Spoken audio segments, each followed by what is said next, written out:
What's good, everybody? Welcome into Early Edge Live. We will be here over the course of the next hour as we count down to week 2 of the NFL season. It is Giants. It is Washington. Should be a lot of defense. We have a lot to talk about. We're going to probably like it hot, as we always do. We're going to attack the spread, attack the total. Also, we will throw out some first touchdown props. We've hit the last 2 primetime games. Dare we do it 3 games in a row? This is the most interactive sports betting show on planet Earth. If you want to participate, you got a question on any prop, any side, whatever it is, throw your question in the comment section. We will get to as many as we possibly can. Also, as many of you know, pound that like button. It helps us in a lot of ways for the algorithm. It makes the show more popular. It gets more views on YouTube. But also, the boss is called again. And as much as I don't want to do it, they have approved at least a few year-long memberships to Sportsline, but we got to get starting with 800 likes, so get that done. Leave your Twitter handle in the comments as well. All right, let's bring in the stars of the show, the sharpest minds in all of sports betting, and he is known as Prop Stars on the Twitter, and my man has information that you've never heard before. Alex, welcome back to the show. What's up, Coach? I'm super stoked. It's week 2. He's super stoked. Super stoked. M squared. Is that a new hat?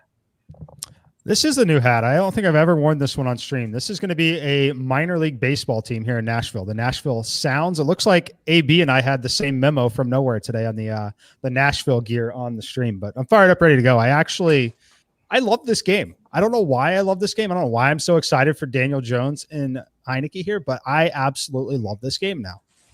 People in the comments section have already they're mesmerized by you because you gave out, and we're going to talk about it, Daniel Jones this morning on the show, over 20.5. A lot of us got it, that number. Then boom, right after the show comes out, it goes to 23. It's amazing how you move the market.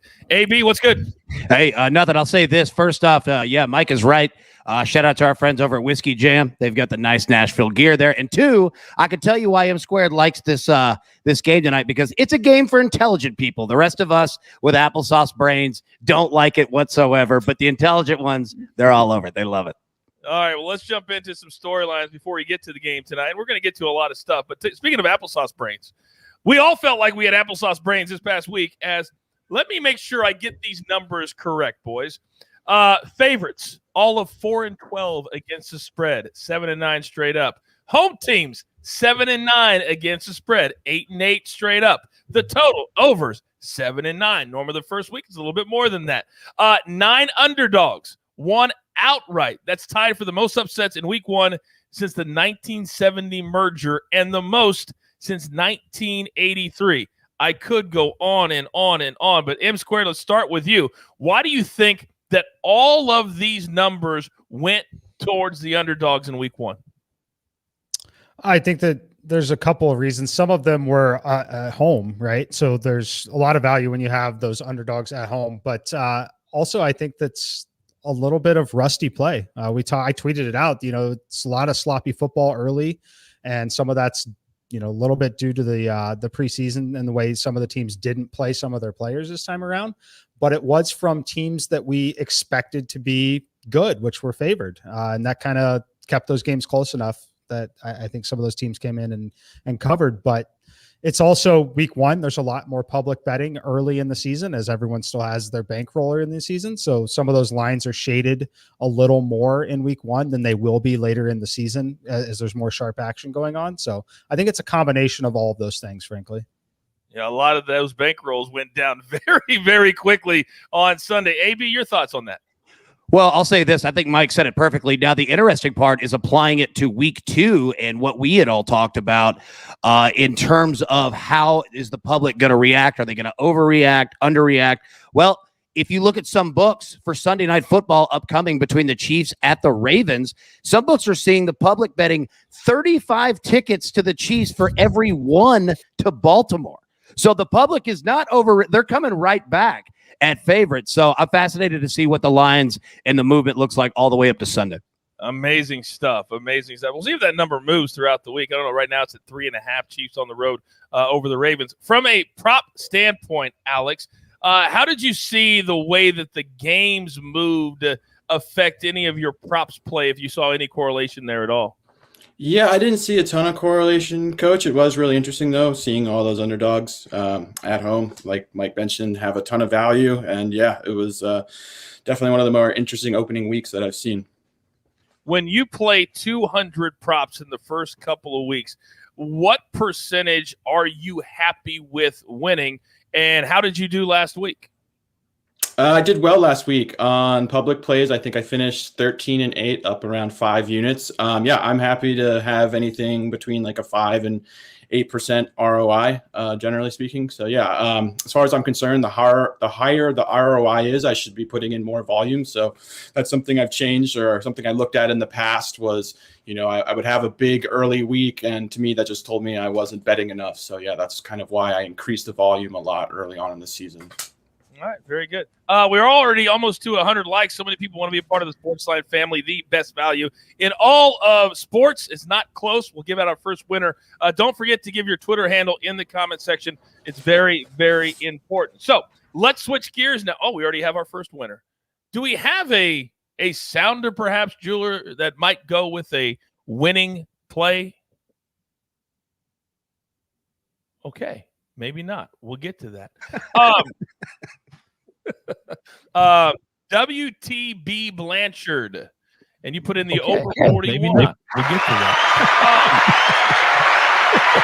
that. WTB Blanchard. I love technology. WT Blanchard. He also threw in his best bet tonight, over 41. He likes that. And we're going to Mikey, real quick, do you like the over initially? Just yes or no? We're going to get to that. You just said yes, right? Yeah, I do. I like it at 40.5 better than 41, but I think it's very close there. I do think this is a lot like week 1 when I was on the over there. It was a contrarian play. I think it's a great spot for a contrarian over tonight. All right, we're going to get to the total in just a few minutes. We gave out one play. Let's get to 200 likes very, very quickly. Doesn't take much. Hit that like button. Even if you already have a membership, we'll give you an upgraded membership, or just help somebody else win, because we want as many people as possible being a part of the Sportsline family. So, guys, tonight, Giants and Washington. Both teams are 0-1. Both teams looked awful offensively on Sunday. The Giants lose at home. Washington also lost at home. But there will be no Ryan Fitzpatrick. It was announced the last couple of days. He has decided for rehab instead of surgery. He's on the IR. He's going to be out at least through week 4, but realistically, because of the injury, he'll be out at least week 10. So enter Taylor Heineke. Kyle Allen will be the backup. From a storyline standpoint, AB, let's start with you. How much of a difference do you think it makes to have Fitzpatrick out and Heineke in? I think it's a massive difference. And I think that when you put a new quarterback in, there can be an initial surge, but I think that they got that out in the loss in week 1 against the Chargers. The Giants do have a defense they can play, especially with a head coach in Joe Judge, who has been around that his entire life. So if the Giants get after him early, it could get disastrous for them, and they might have to rely strictly on the running game. I'm fascinated to watch this because I think we all have an idea of how this is going to play out, low scoring, but there are some chaos theories on both sides to where we could see a little bit of a blowout, and I don't know which one it will be. Very, very interesting. From a prop standpoint, Alex, when you have a new quarterback coming in week number 2, how do you even approach that from a betting standpoint? Yeah, so Coach, I go back and I spent a lot of time looking at Heineke's previous starts. We didn't have that big of a sample size. I think he appeared in 4 games where he played more than 2.5 or 3 quarters. But I personally was impressed with Heineke. I don't think he is a steep downgrade compared to Fitzpatrick. Yeah, he looked good in his playoff appearance versus the Bucs last year. Yeah, I've been generally impressed with Heineke, and I think he'll play well tonight. All right. A lot of you are putting in your requests for props, and if our guys like it, keep them coming. I'm writing them down, and we'll get to absolutely as many as we can. Continue to bang that like button. Mikey, your thoughts on the change of quarterback on the Washington side? Yeah, if you followed me for a while, you'll know that if we're going to have a change of quarterback, I want it to happen early in the season when the rest of the team is largely still healthy and not beat up. Because that's typically it's later in the season. The line's already beat up a little bit. Other things are at play. That's not the case here. Heineke is more than serviceable. It's less than half a point difference in the simulation between the two quarterbacks. Look for Heineke to extend plays, extend drives with his legs. He's fast, just fast enough to really put pressure on the defense and pick up some of those first downs. Frankly, even with Ryan Fitzpatrick in there are a lot of situations on 3rd and 6, 2nd and 7. I think we'd rather have him run than risk throwing that ball into double coverage. So I think that it sounds ridiculous a little bit to say, but if you stop and think about it a little bit, fortunately I have simulations that can tell me that is also true, but it's not really a massive downgrade, especially early in the season when the rest of the team is largely still healthy. Okay, very good. Let's go flip side now. Let's go on the New York side because Daniel Jones in prime time, AB 0-5. 2-3 against the spread. The Giants have lost 7 straight games in prime time. Your thoughts? He's also 4-0 against Washington, right? So this is one of those games where you look at the stats, and each time you keep going down, they get worse, right? So you don't really know like where to take it, and especially against this team. Going back to the 2020 season, if you roll all the way to, I believe, week 13, if you look at the Giants in the first half, they've scored a touchdown in the first quarter twice, right? Like they are not a fast starting offense at all. We saw what they did last week against Denver, quite frankly. And the Maestro pointed this out in a show earlier this week that should have been a larger blowout. So they're going to have to get this thing going and going fast. So I wouldn't be surprised at all if Daniel Jones does come out in the first quarter, second quarter, throwing the ball, because if they don't, they know they might not be able to come back. It's going to be interesting to see how tonight goes. Because let's remember, there's all kinds of stats, guys, that when a team starts 0-2, the chances of making it to the playoffs are better, but certainly going all the way, it just doesn't happen. That's how important tonight's game is. People say, well, coach, it's NFC East. Nobody's going to make it out of there anyway. You don't know that. We don't know that. And now with 17 games, this becomes, I think, even more important. Go ahead, Coach. Exactly what you just said. I'll give you the best example. On the Tampa Bay Bucks run to the Super Bowl last year, in the playoffs alone, name the one team that gave them the hardest game. It was Washington. Yes, Washington's game was more difficult than the Super Bowl. You're absolutely right. And Green Bay, I think, too. Yep. I agree. So, from a prop standpoint, based off what Mikey and AB said, Alex, are you staying away from some of these props because we don't know what the Giants offense and or the Washington offense is going to do? Or are you still bullish on the ones you liked before? I'm still fairly bullish, Coach. I personally think Daniel Jones is a little bit better than the public perception is. He's got a ton of quality weapons. The Giants made it a priority to go out and sign Kenny Golladay. I think Sterling Shepard is a very good slot receiver. I think Darius Slayton's a quality receiver.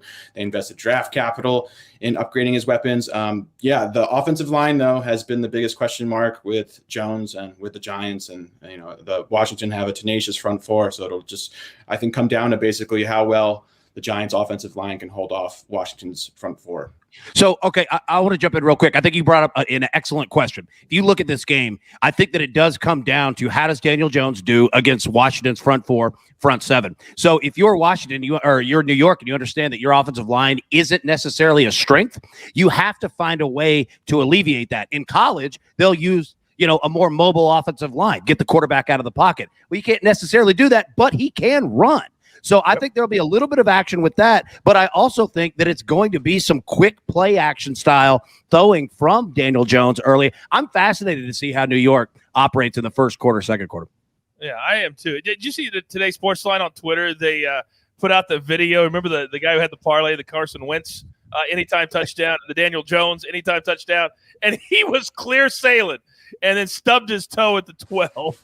The most amazing part, I think we've seen it twice now out of Daniel Jones, is that he'll fall like he's never ran before, but then watch 2 seconds before that, he's outrunning DBs. Like the dude can fly. It's wild. He's a fascinating guy, man.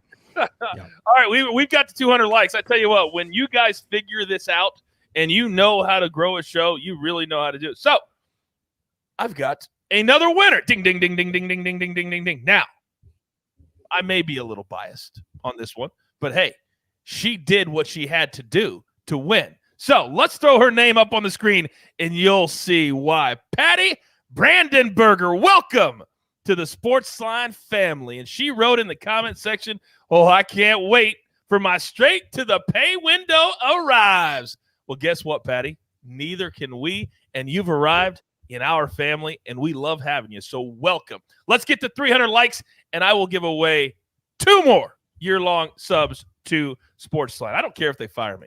I don't care. I'll follow AB right out the door. All right, it's time to prop it like it is hot.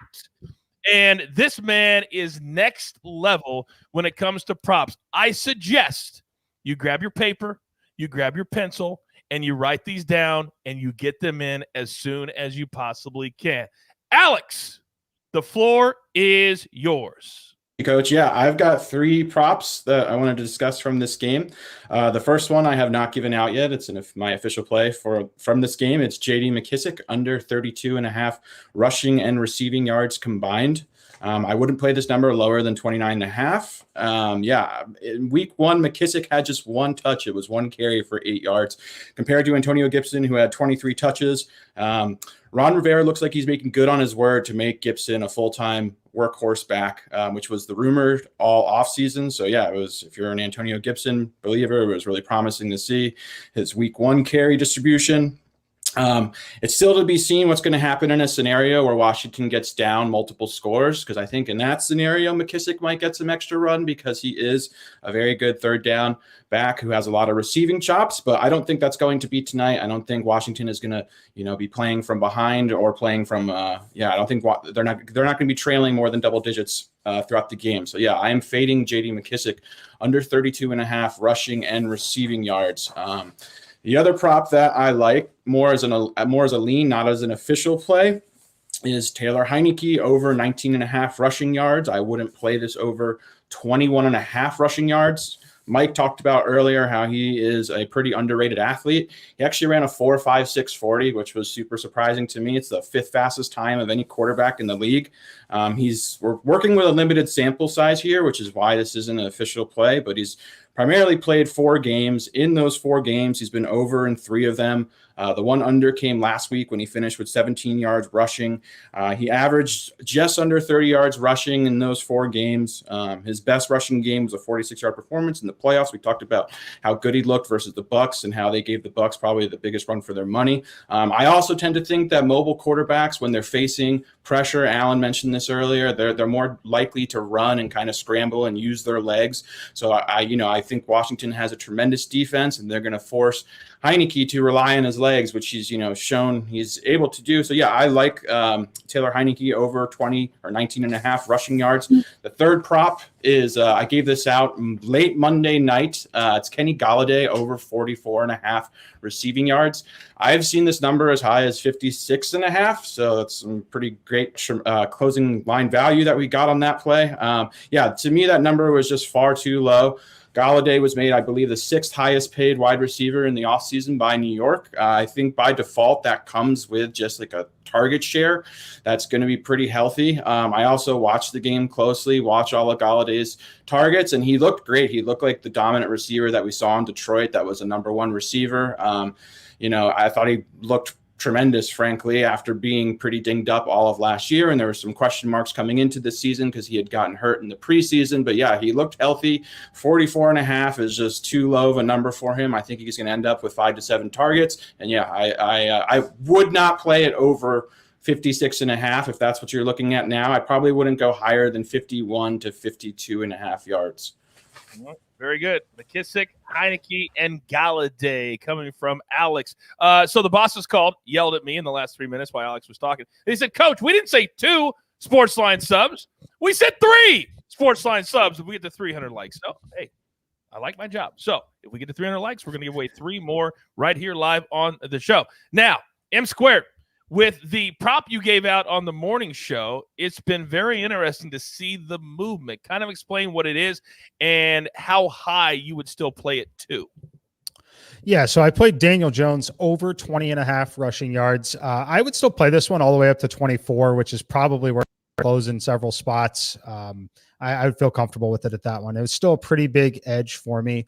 I think that we talked about how good this Washington defense is. I think they're good enough to put enough pressure on him where he's going to look to run a little more. I'm also super interested in the fact that they seem to play a little bit more man coverage.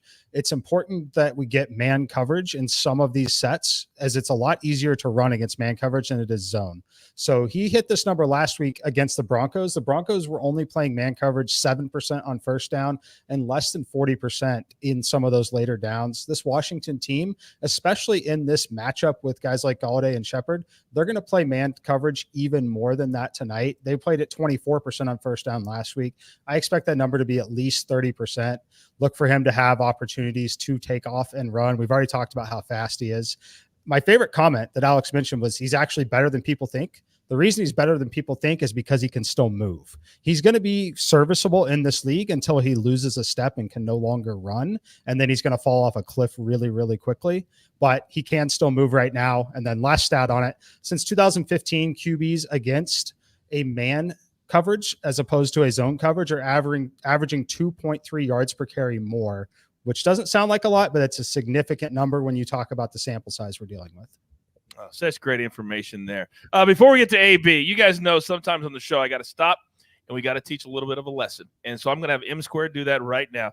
Jeweler, bring up B Lakes from the comment section, please. And he writes, come on, guys, because I got to go back up to it. I want to make sure I get it right, because this is what gamblers that end up losing say, because I've learned that from my boys. Where is B Lakes at? Basically, he said, okay, here we go. Giants need this game, and Washington has a new starting quarterback. Come on. It's not that deep. M Squared, take this, please. I mean, you can say that it's not that deep, and you can look and point to any result and make any number you want, say what you want it to say, but it is that deep, and they are starting a new quarterback that happened to play for them in some pretty significant games and snaps last season, who might be, he's not even might be, he is a better athlete than their starting quarterback. There's zero doubt about that. So, yeah, I mean, I typically ignore comments like this because they won't be around long. Yeah, whatever they built up in their bank account will be gone by week 3 if you think that it's just that easy. Take a quarterback out, bet against them. AB, talk to me on your prop. Yep, Coach. First off, you're correct. Talking about the big bosses saying throw out those subs. Shout out to our man Noah in the chat. I saw you in there, big guy. So look, I was talking to one of our Sportsline members in Twitter DMs today, and we were just whiteboarding the game, right? Just talking it out as two just bettors like to do. And you know what? This game is about making common sense. M Squared talks about correlations. I just want to talk common sense. If we're looking at a game that's going to be tight and a game that's going to be hard fought, I'm going to go with the New York Giants over 1.5 field goals at plus 120.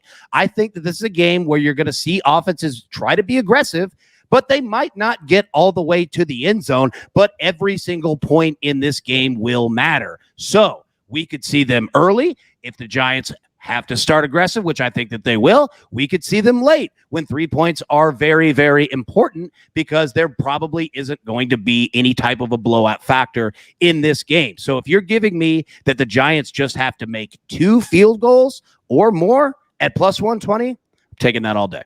Boom. I wrote down at least 8 or 9 questions from the comment section on props. So since we're in the prop category, we're just going to rip through a bunch, if that's all right with you guys. I want to start with the one that's actually on there right now. Thoughts on Gibson, 100 yards rushing and a touchdown. That's plus 515. Alex, you want to take this one? Got to hit that. There you go. Yeah, I think it's solid. I'm expecting Gibson to have a pretty sizable workload. I was, really encouraged by week 1, out touching McKissick 23-1. So I think that being said, the Giants do have a very stout defense. So if I were to lean one way, I'd lean over. Those odds are obviously really favorable. But yeah, I think it's pretty solid. Yeah, I want to chime in on that one too. I think that particular play is highly correlated with Washington ending up winning the game. So if you're willing to play that one at plus 500 and you're on a book that lets you bet some sort of same game parlay or anything like that, tack the money line on there as well and bring that plus 500 up quite a bit, because those events are most definitely correlated. Well, I'll tell you this, and we could save this for another part. It just made me think in my head before I forget it. If I were playing this, there would have to be some sort of explosive play in there, right? Like, I don't know if he's going to go Derrick Henry, grind it 31 times, for 110 yards. So which team do we think is more likely to hit that explosive play, right? And again, we don't have to hijack, the conversation right now, but I'm just trying to play that in my head. Is it a long run from Washington? Is it a long pass from New York? Is it flipped? I don't know. I can't figure it out. But when trying to play these props, I think that there is an explosive play factor that's going to have to come in at some point. You know what I have playing in my head right now is the fact that you're sliding into people's DMs on social media. That's what's in my head. Hey, just random Sportsline members. They didn't even ask for it. I mean, damn, come on. All right, we're almost there. We're 30 away. We're at 270 likes. Pound that like button. Let's get to 300, and let's give away 3 more and welcome 3 more people to the Sportsline family. Not that hard. Just hit the like button. Leave that Twitter handle, too, so we can get a hold of you. Let's go. All right, now, speaking of Gibson, there are 2 more numbers that were in the comment section. Over 15.5 rushing attempts, over 70 yards. Mikey, why don't you start on this one? Yeah, I mean, I think it's okay to lean over on both of them at this point. I think that the attempts on the rushing, unless we see something drastically different out of J.D. McKissic, it's not impossible that they work him in more on a short week. It's not impossible. Everything we've seen out of the camp, though, indicates that Antonio Gibson is absolutely in for a huge workload this season. So I'm not betting on McKissic getting that workload, which kind of goes along with Alex's stance on it. If you don't think McKissic gets that workload at all, yeah, I think the 15.5 is soft by about 1.5 attempts. I think it should be 17 is the number I would make it if I were running a sportsbook, to be honest with you. So I think that one is totally okay. And then the rushing yards, I've got it at 73. It's just a matter of how comfortable and what kind of edges are you looking for, knowing that he obviously has upside for more. It's just going to come down to how good is the team, how well is the offense running, and are they in situations in the second half where they can comfortably pound the rock, or are they going to have to be throwing? That's really the variance on that it comes down to, but I would feel comfortable with both. Okay, very good. Alex, you have any thoughts on this? I know you got to hit that mute button, pal. Let's unmute yourself. Unmute yourself. No. Oh, Julie, sorry. Now you're good. You're good. Okay. Yeah, I just I agree completely with Mike. I haven't projected at 17 carries. If it's 15.5, I think that has some value. I would lean over on that. As far as the yards are concerned, I also agree with Mike. I haven't projected between 70, 75 yards. So I think both are solid over bets. All right, very good. Real quick, I want to throw out there, a lot of you are voting on our poll at our YouTube page, and we want everybody to vote. A lot of you think Washington at -3.5 will cover. 58% so far. Let your voice be heard and vote on that poll right here at our YouTube page. Okay, Daniel Jones, we're talking about him with his legs and running and the over-rushing prop. But what about an anytime touchdown? AB, do you think DJ can score tonight?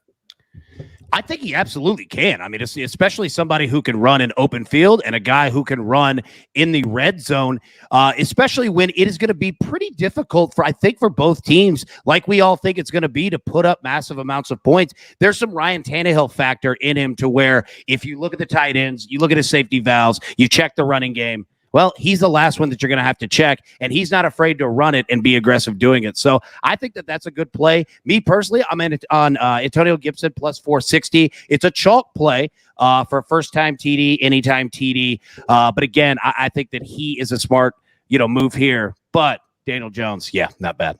Whoa, what are you doing? We're going to get to that. That's all right. That line's going to move, baby. Headlines got to move. We still have the Van Jefferson Memorial first scoring touchdown coming up later in the show. Apparently, AB just wants to do his own thing all the time. All right, now, we've talked about the over, and Mike, you think it could come in, but in a game where both teams struggled to score last week, 13 for the Giants, 16 for Washington. I wrote this down before the show started. I've seen a couple in the comment section. Team totals. Guys, team totals tonight are 17.5 for the Giants, 20.5 for Washington. Does anybody like the over for either one of these teams? I mean, I'll lean towards the over on Washington. I think they find the end zone and get that 21. I obviously hope they don't miss an extra point here, but yeah, I think that there's a good chance that they hit 21 to 23. Let me hop in real quick. I completely agree with Mike there. Take a look and watch the Giants in the first quarter tonight. If they put up a 0 egg, I want everyone to go back and look at 2020 and look how many times at the end of the season where they put up 0 in the first quarter. Follow that trend because I think that it could continue. So just keep an eye on what the Giants do in the first quarter tonight. If it goes to 0, there could be money to be made for a while here. Okay, very good. Go ahead, Alex. At least from the Giants' standpoint, how fast of a start do they get off to? If they can score in the first quarter and they can, string together like a couple chunk plays or an explosive play, I think that'll set them up nicely for the game. But yeah, if they struggle early, I anticipate them struggling throughout the game. My man Faustino is saying what I was just getting ready to say. I need 4 more likes. 4. And I've got 3 winners just locked and ready to go. Do you want to help somebody else become a part of the family? That's the big question. All right, we'll get back to some other props coming up in just a little bit, but we have crossed the bottom of the hour. It's about 35 past the hour, 7:35 on the East Coast, 4:35 out here on the West Coast. We'll get back to some of those coming up in a little bit, but we have to attack the spread, and we have to attack the total. It's been hovering around 3.5, and I thought this was going to be a really good game, Mikey, to start with you because you're very bullish on not buying half points or buying points at all. Excuse me. Now, if you're at 3.5 in a game that we believe is going to be a defensive slugfest, would you buy the half a point in this game? No, I'll still take the stance that I won't unless for some reason, again, you find a sports book that's selling you the point at 5 cents somehow, but they're half point at 5 cents, but they're typically not. It's typically 15 to 25 cents that it costs, and that the probability of it landing on that number does not exceed that price. So it's a bad value to buy that point in almost every case. So I would not. I played this game on the money line, and that's what I would continue to do. It's in a parlay, obviously, but goes right along with me leaning towards the over here. I think the game's going to be more competitive than we think. I think Daniel Jones is better than we think. And despite a really poor effort in that first game, the Broncos defense is obviously no joke, but I think they've got enough weapons out there on the field that I think this is a good spot for them, to be honest with you. If you guys missed the show on Tuesday, Mikey already gave out Washington on the money line and parlay that with Arizona on the money line, and it gives you a plus number. So it's a really nice play that we gave out 2 full days ago. Alex, your thoughts on the spread sitting at 3.5? Yeah, I'm personally staying away at 3.5. If it was 3, I would like the the Washington football team. I agree with Mike. I would favor the Washington money line if I were betting 1. As far as the total is concerned, I believe this game opened as the lowest total so far in the NFL this year.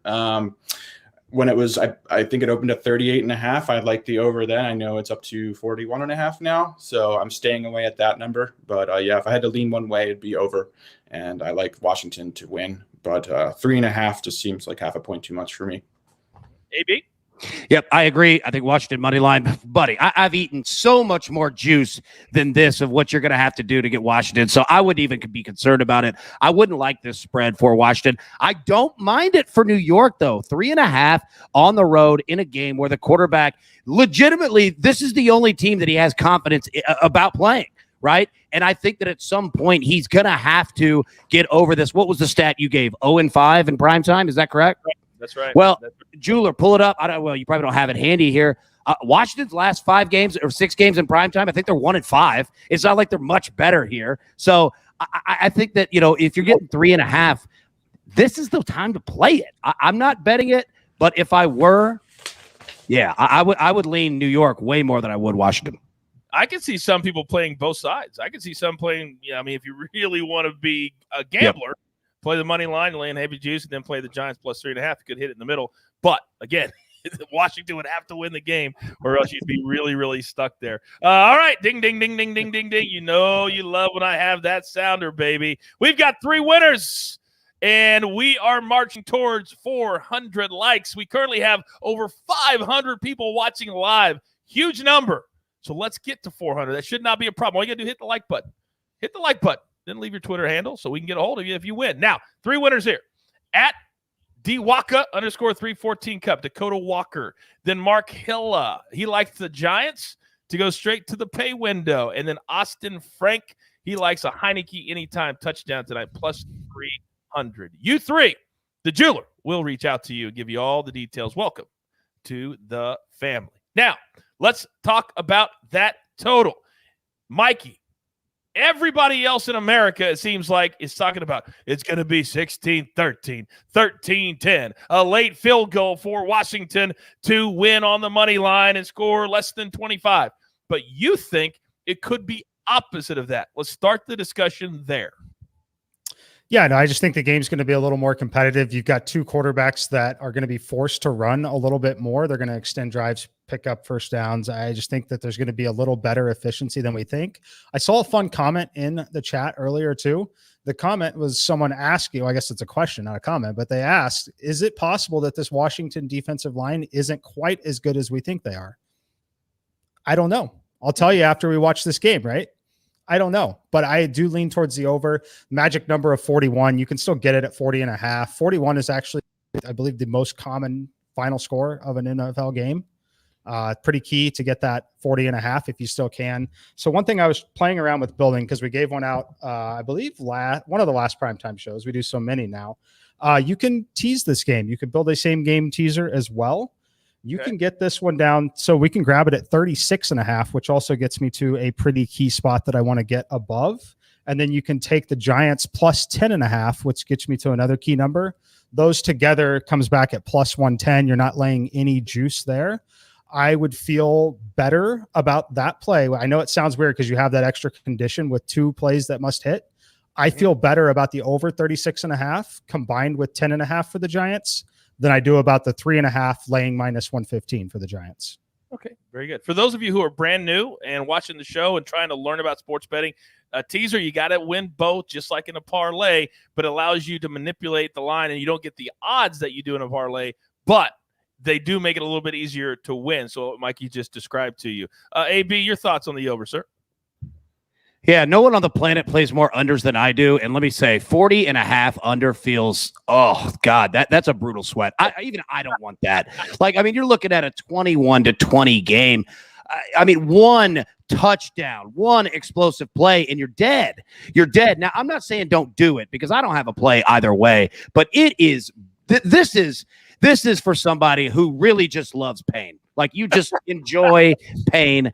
So it's tough. I would lean over, especially in a division game, to where if anybody out there has a brother and you grew up, kind of play fighting out in the yard, after a couple times that you fight him, you feel comfortable just coming out and being aggressive with it, right? Like, it's different than a kid down the street that you don't know. So I think that we could see a little bit more scoring than people think. So, yeah, 40.5 under, that frightens even a psycho like me. I feel like you would be that guy that fights in high school and say, all right, we're going to go on 3, and then you punch him on 2. I feel like that's hey, coach, there's no rules in fighting, baby. Alex, I have a very, very important question for you. It is really, really important. Is that a bear on the wall? It is, coach. No, so many people are asking. They really are. They're so interested. I'm like, damn it, I'll ask him. Okay, it is a bear. Did you shoot that yourself? No, I didn't shoot it myself. Oh, okay. I'm big on the Discovery. I love Life After Zero. I love all those shows. It was like a Revenant situation where I was like out trekking in the wilderness and I had to survive in the bear skin for like a month. And wow. Okay. Oh, you're kidding. I'm kidding, coach. Yeah. I got sucked right in. Go ahead, Mikey. Just a comment here. If you believe in anything that we're doing, when we talk about these things, get them in as quickly as you can. In the last 15 minutes, talked about it. The total has gone from 40.5 to 42 and minus 110 on DraftKings. So it's moving up pretty much everywhere. My guys move the market. I say it all the time. People laugh at me and I go, well, look at the facts. look when we do the shows and look when the market moves. Now we're at 362 likes. I need 38 more, and we have 550 concurrent viewers. So I know all of you haven't hit the like button, so please hit that like button right now. Now, Mikey, I need your help on a little something. here. So Namilia in the comment section says, Go with Van Jefferson honorary, not memorial, because he's still alive. Can you explain why we are doing this, please? Explain how great this was, please. Yeah, no, it's a prop that we hit. I gave it out. Someone asked for one. I had the account sitting in front of me, and I was like, yeah, you know what? This number is short based on what it was relative to Deshaun Jackson. But yeah, we're gonna call it whatever we want because we're gonna hit it again soon. But I appreciate the feedback. Yeah, this is our show. We'll call it whatever we want to call it. Yeah, and let me say real quick, Van Jefferson, a Brentwood, Tennessee native, right? He used to come in the 24/7 sports office. His dad is a former coach. So, Coach Jefferson, apologies. We didn't mean to do that to your son there. Yeah. Plus 4,000. That was one of the great hits of all time, especially like in the last 30 seconds of the show. You've got to watch, and you've got to watch as much as you possibly can. All right, let's get to – speaking of Van Jefferson, as we are just about 15 minutes away because this hour goes so incredibly fast. So we'll do this. We'll do here's why, and then we'll get to as many more props as time allows. So I know that I task you with homework every single show, but you've got to give me a name that you think tonight has some value and some really good chances of scoring the first touchdown in the game. Is one of the most fun bets that you can make. We love playing that bet here. So, AB, let's start with you, and then let's go around the horn. Mikey piggyback, and then Alex go right after Mikey. Give me a name that you like tonight. Alex Gibson plus 460, and here's why. It could be an explosive play. It could be a red zone play. He's going to have more opportunities to put it in the end zone than seemingly almost any other player on the field on either team. So I think that if you're looking for a nice payout, but a good shot at could happening, yeah, give me Gibson all day. Mikey? All right. For me, it's going to be Kenny Golladay, plus 1,200. And I hope I didn't steal that from Alex if he liked it. But I do like Golladay plus 1,200. I think you're pretty clearly incentivized to take someone on the Giants based on the pricing here that we're seeing in the market. Largely also because Saquon Barkley is included in there at plus 700. And I'm pretty clear that he's not going to have a normal workload, especially on the short week here. So I will give a second one that I'm playing also after Alex goes, but I don't want to step on his toes at all if he has one. So, all right, cool. Alex, go ahead. Yeah, so I like Golladay. I also like Darius Slayton. I found him as much as plus 1,200 as well. He's just a big play waiting to happen. He's got a 15.5 yards per catch over his career. Something else that's really interesting, he has 11 career touchdowns in his first 2 seasons, the same amount of touchdowns as Terry McLaurin, which you wouldn't think of when you compare Darius Slayton to Terry. So, yeah, he's got a nose for the end zone. He's really great at making big plays. I faded him last week. It was one of my official plays and one of my losses, unfortunately. And I'm man enough to come back and eat crow. I watched him. He had 7 targets. He had a large target share in the offense. I was thinking he was going to be phased out of the offense. Daniel Jones seems to still really like him. Yeah, and I was definitely encouraged by the 7 targets. I think he could easily rip off a big play. And, yeah, I like Darius Slayton. Coach, let me say this real quick. I believe I said Alex Gibson when I meant to say Antonio Gibson. I kept staring at that bear that's right there on the screen, and I was looking at his name. So, yeah, I promise I know who this individual is, but that was my fault. So, you know what? We're going to eat it on that one. Apparently, there's a lot of eating going around tonight on the show. All right, Mikey, what's the second one you got tonight? For me, it's going to be Kyle Rudolph. Sticking with the same theme, it's going to be pass catchers on the Giants side. There's a couple things going on here. Number 1, Evan Ingram is out. Number 2, it plays 20-1. Number 3, he actually lined up 15 times in the slot and 3 times out wide against Denver. I think that it's a good play on the receiving yards as well, depending on where you can get it at. But if they move the ball and have any success at all, Kyle Rudolph's going to be on the field in the red zone without a doubt. And 20-1 is a nice little payout there. It is. Go ahead, Alex.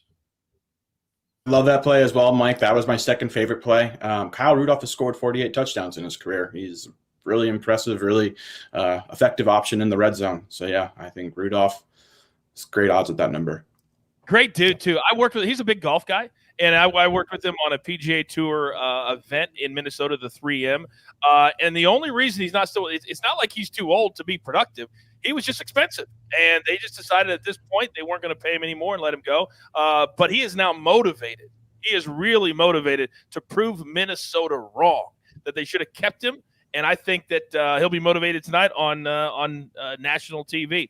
All right, we need 15 more likes to get to 400. Let's change 4 lives and pound that like button here on the show. Okay, we like to call this next segment, Here's Why. I make my guys give their absolute best play that they feel most confident in and tell me why. I bogarted this for my man AB, so I always let him go first. AB, go ahead.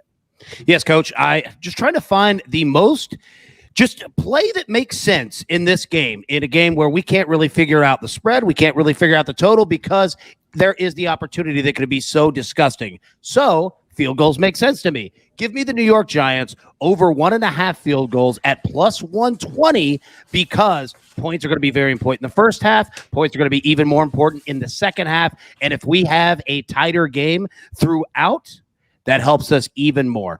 New York Giants over 1.5 field goals. All right, real quick, I need to put a pin in it because, Mikey, there was a question I meant to get to and I didn't, and I want you to answer it. A person in the comments wanted to ask, what is the kind of minimum payout you're looking for value on that opening score touchdown when you play something? I mean, I wish I could give the answer everyone wants. It's a trick question because the value is going to always be relevant to the slate and the numbers that are posted there. I think the key thing that you should hang on to that I mentioned there is you're going to be incentivized to take someone on the Giants as the numbers are all inflated on the Washington side. So that's why we like the Giants pass catchers for the most part. And the fact that Saquon's number is in there, which is definitely helping the value on some of the others. But generally speaking, I mean, it's very slate and very game specific, but generally speaking, you're going to be looking for 7-1 or better. Unless it's just a situation where it's a huge mismatch and we know it's a running back that's very likely to find the end zone, which you could argue the case tonight for Antonio Gibson. All right, hold that thought. I'm going to come back to you. I just hit 400 likes. As I'm talking, we have at least another 100 people who haven't hit it. Let's get to 500 quick. Here's our 4 winners for 400. Welcome to the family. Caleb Minette, Winning Ugly, Christopher Albright, and Coleman Hefner. You 4 just won. Jeweler will reach out to you and give you all the details. We got about 10 minutes left on the show. Let's get to 500. That is our benchmark for today. So let's get back to Here's Why. Mikey, your favorite bet tonight, please. Yeah, it's going to be the same one from this morning still. Daniel Jones. I mentioned all the different man coverage that I think they're going to see. Another part of the Here's Why. You look at the rushing totals last year, 22, 21, 49, 45, 74, 92, 20, 64, 27. That is what I'm looking for at a rushing prop, especially one that's exceeding 20 yards. I'm looking for an absolute ceiling. He's got that. He's got this upside literally on one play. So I do like it. I think that the Washington defense is good enough to force him to run. And I think he sees enough man coverage to get there. All right. Alex, what do you got? 32.5 rushing and receiving yards. I just want to mention I wouldn't play this lower than 29.5. I'm not sure if it's moved over the duration of the show. But yeah, McKissick handled just 1 touch in week 1. It was a single carry for 8 yards. It was very encouraging to see compared to Antonio Gibson, who handled 23 touches, especially because I expected McKissick to have a big role in the passing game and did not receive a single target. Ron Rivera had promised that Antonio Gibson was going to become a full-time workhorse back, and I believe we're seeing that. And yeah, I think McKissick is going to have a minimal role tonight, and I'm fading him under 32.5 rushing and receiving yards. All right, very good. Those are our 3 favorite bets of the night for Thursday Night Football. I have a few more props that people really want some answers to. We've got about 7 minutes left in the show. Chase Young, 1 sack tonight is plus money at DraftKings. Alex, you like that? Yeah, I do like that. I'm a believer in Chase Young. I think he's one of the preeminent, most physically gifted edge rushers in football. Giants do not have a great offensive line. I think that's a solid bet at plus money. I do not have the number here, but they were asking Logan Thomas. I don't know if Jeweler, you can look it up real quick for me. Logan Thomas over on his receiving yards, and then Logan Thomas an anytime touchdown. Mikey, can you start talking about that, and then we'll try to get that number for the receiving yard. Yeah, it's one that I anticipated actually playing just with the gut and the head, but I didn't have the model edge needed to play it. I think that there's very sharp people on both sides of this one. I know a lot of people I respect are taking the over on this one. I'm not completely sold. I actually think we could see a little Cam Sims come in tonight as well. He had a lot of chemistry with Heineke last year. Didn't play. I believe he had one snap, one target last week. But I'm not sold on it. I think Heineke runs. I think they dump the ball to Gibson. I think the big difference between last year and this year is they're willing to dump the ball to Gibson a lot. So I personally am off it. I'm not going so far as to say I'm playing the unders because I am not. But I did not play the overs on any of the Logan Thomas props, and I did not play his touchdown prop. I think I'll piggyback off of M Squared is saying. I think that the anytime TD sounds way more attractive than having to go out for yardage. If they get in the red zone, he's absolutely going to be at least looked at. Okay. We do have somebody in the comments section, Craig Franklin. Thank you very much. Said it's raining here, so it should be a lot of rushing. I have the Yankees-Orioles game on as we're doing the show, and it is pouring down rain in Baltimore, which is obviously very close to Washington. So take that for what it's worth. But it should be a wet night in what I think is the worst atmosphere in the NFL to play a football game. It's the worst stadium. They've needed a new stadium for years. I just hate going to Washington for football games. It's an awful atmosphere. Coach, let me say this real quick. I didn't mean to interrupt you. Be careful judging what you think is going to happen in weather. When you see poor weather, rain, snow, people think under. A lot of times the opposite happens. Just saying, be careful. Oh, you're right. You're absolutely right. Shepherd props tonight, over 5.5 catches. Anybody want to take that one? I'll take it. I think the numbers, it's one of the, a lot of people hate when I say this, but that number is incredibly efficient. Those props are very efficient on Sterling Shepard. In my opinion, tonight, I think we see a little more Galladay. I think we see some Kyle Rudolph. I think we see Danny Dimes running the ball. So I'm not playing it. I know that he had a huge game in week 1. I would tend to not want to overreact to that and think that that's just the new normal for him, especially against this defense. But that's where I'm at on it. I can't get to it, unfortunately. Okay. Alex, you were going to comment on that? Yeah, there's a lot of weapons on the Giants offense. We mentioned Saquon, obviously, Kenny Galladay, Kyle Rudolph. I think that number is spot on, 5.5 catches. If anything, I would lean under more so than over personally. So I think 5.5 is spot on. All right, we've got 4 minutes left. We need 80 more likes to get to 5 more year-long subs. Can we get there? That is the big question. So with the rain coming in and what AB you just said, I'm looking up the number right now, and I just can't get to it. But the over-under on passing yardage tonight, we'll get the number. Okay, Daniel Jones is 239.5. Taylor Heineke, 245.5. What do you make of those two numbers? In my head, I want to play Daniel Jones over.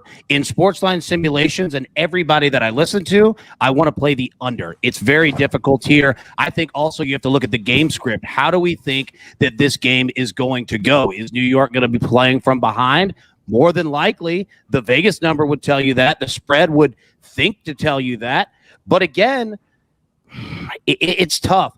I would say this. I think that there's a better opportunity for Daniel Jones to have to go over in terms of passing yards and attempts than Heineke. I could see Washington going to the run game and sticking with it, especially in the second half. All right. Mikey, those attempts are both 34.5 for both guys tonight. Yeah, so I mean, I'm not playing either one of these. I'm just telling you what I would do if I felt inclined to play them. Personally, I played a ton of DFS. There's just no reason for me to play this particular prop. If I was going to, though, I would make a correlated play. I would play both overs or both unders. As I think that those two events they're just highly correlated, and pick the side that you like. If you think this game's going to be nasty and the weather's going to have a big negative impact, you like the under. I think you're fine playing both unders. But overall, I'm not super interested in this one at all. All right. Alex, why don't you finish it off for us on any of those quarterback props we just talked about? Yeah, so I'm personally not playing either of them. I agree with Alan that game script could potentially favor Daniel Jones here more. We've heard that Saquon's going to be on a touch count, so I don't envision the Giants leaning heavily on the run game. I can also see a scenario where they're trailing and Daniel Jones will have to throw. So yeah, if I were to look at one that I liked, it would be a lean towards Daniel Jones's over, but I'm personally staying away from both. Okay, there's one more. Gibson, 2 touchdowns tonight, is at plus 600. Is that value at all?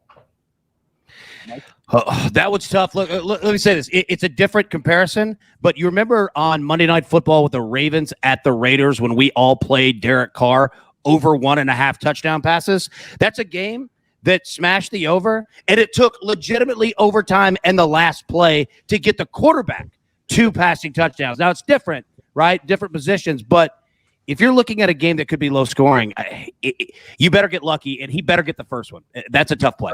That's exactly right. All right. I think we're going to leave it right there. I think we've talked about everything. I like to end every show letting everybody on the crew have their final thoughts. So, AB, let's just go right around 30 seconds or less, just kind of what you're looking forward to tonight, please. I'm looking exactly what the New York Giants look like in the first quarter and the first half, because we love trends on this show, and there is a trend forming with Daniel Jones and the Giants of not scoring first quarters especially, and first halves. Keep an eye on that tonight. Mikey? Yeah, I'm just looking forward to Daniel Jones taking off and running, hopefully exceeding that 20.5 yard number, maybe in the first quarter. That would be fun. Other than that, I'd like to see the Giants score the first touchdown, as we have 3 of those players there. So I'm looking forward to it. I think that the Giants are a little better in this spot than the public wants to give them credit for. And Alex, go ahead.